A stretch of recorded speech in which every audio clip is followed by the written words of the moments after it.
कांग्रेस के प्रदेश सचिव सुशील पासी ने कहा है कि सोनिया गांधी के क्षेत्र में कांग्रेस की राष्ट्रीय महासचिव प्रियंका वारा एवं प्रदेश अध्यक्ष अजय कुमार लल्लू के निर्देशन पर सांची रसोइयां कार्यक्रम के तहत गरीब और पात्र लोगों तक राशन सामग्री निःशुल्क पहुंचाए जाने का सिलसिला जारी है और लोगों में कांग्रेस के इस कार्यक्रम की अच्छे ढंग से सराहना की जा रही है।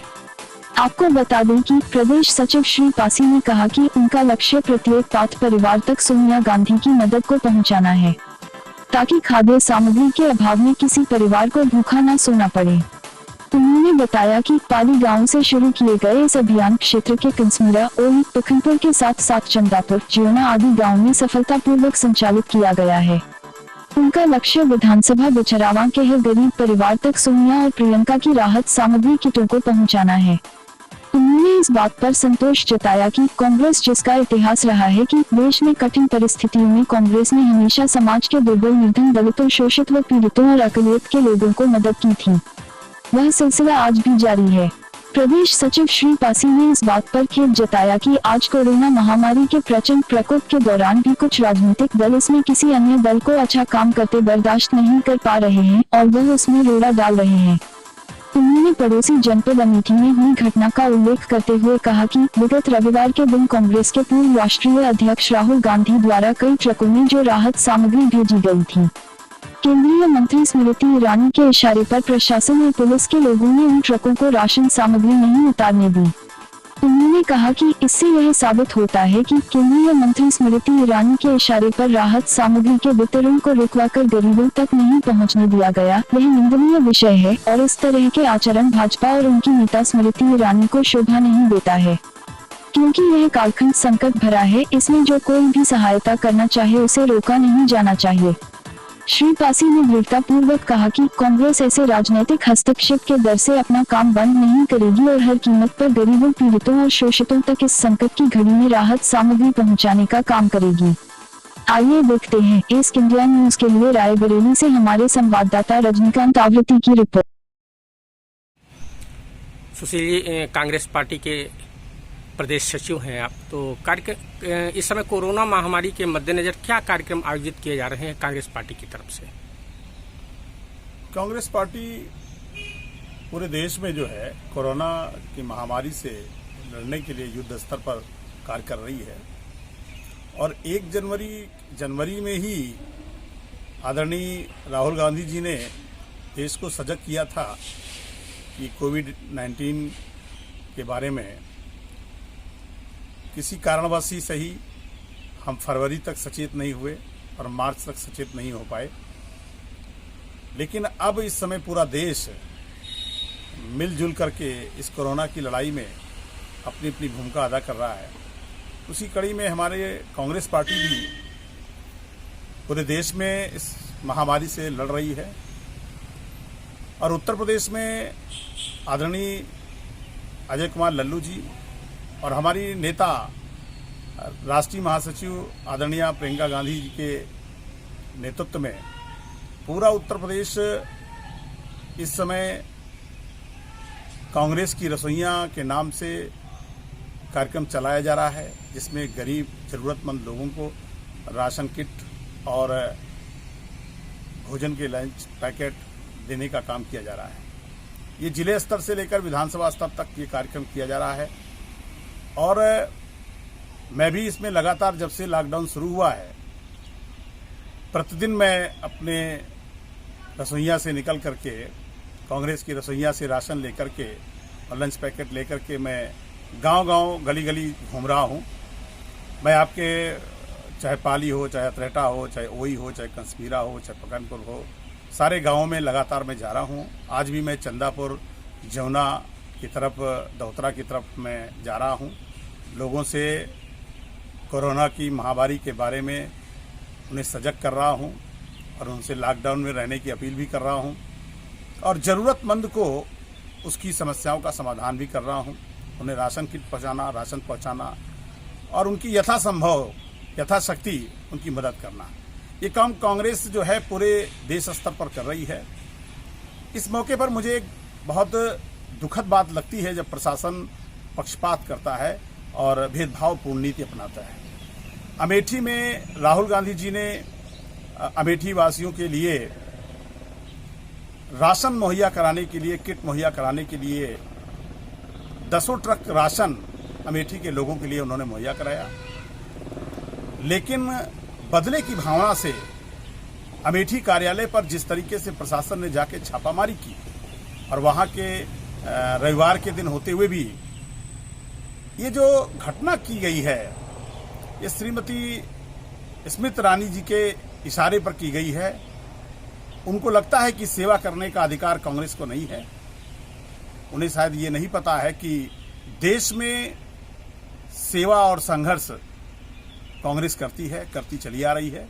मैं फिर कहना चाहूंगा कि इस समय देश एकजुट है, 130 करोड़ लोग एकजुट हैं। इसमें किसी प्रकार का भेदभाव नहीं होना चाहिए, न जाति का भेदभाव, न धर्म का भेदभाव, न पार्टी और दल का भेदभाव होना चाहिए। सब मिल करके इस लड़ाई को लड़ रहे हैं और सब मिल करके इस लड़ाई को जीतेंगे भी। मैं इतिहास का विद्यार्थी हूं, इसलिए मैं आपसे कह रहा हूं 1857 की लड़ाई भी हिंदू, मुसलमान, अगड़ा, पिछड़ा, दलित, मुस्लिम सब मिलकर लड़े थे और अंग्रेजों के खिलाफ हमने लड़ाई लड़ी थी। आज उसी तरह से ये देश फिर से हर जाति, हर मजहब, हर भाषा, हर क्षेत्र सब मिल करके इस लड़ाई को लड़ रहे हैं। तो प्रशासन की जिम्मेदारी ज्यादा बनती है कि वो किसी प्रकार की भेदभावपूर्ण नीति अपनाए ना। लेकिन जो मुझे कभी कभी कहना पड़ता है कि अमेठी की जो घटना हुई है, जिस पर अधिकारी कर्मचारियों ने छापा मारा रविवार के दिन, और इस बात के लिए छापा मारा कि आप गरीबों को राशन नहीं देंगे, आप गरीबों को जो है कि राशन कितना ही बांट सकते हैं। ये कैसी भी जो है भेदभावपूर्ण नीति है, ये देश के हित में नहीं है। और मैं बड़े साफ शब्दों में कह रहा हूं, देश कोरोना से भी लड़ रहा है, देश भुखमरी से भी लड़ रहा है, देश इस समय आर्थिक संकट से भी लड़ रहा है। बिल्कुल। और ऐसे संकट में सब मिलजुल करके इस देश को बचा सकते हैं। आज भूख से भी लड़ना है, आर्थिक संकट से भी लड़ना है और कोरोना को भी पराजित करना है, इस बीमारी से भी हमको।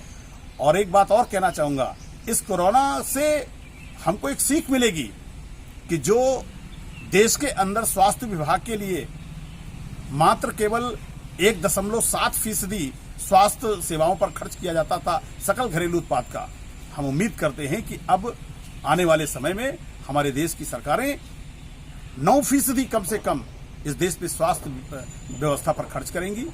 क्योंकि ये मेरा सौभाग्य है कि हमारे देश को सदैव विश्व बैंक ने और विश्व स्वास्थ्य संगठन ने आर्थिक मदद भी की है।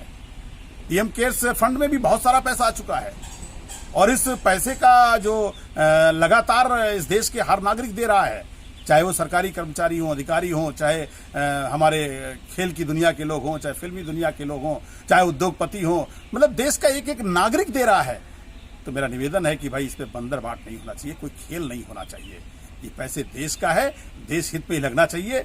ऐसा ना हो कि पीएम केयर्स में फंड इकट्ठा हो और लोग देखते रह जाएं और इसका बंडाबाट हो जाए।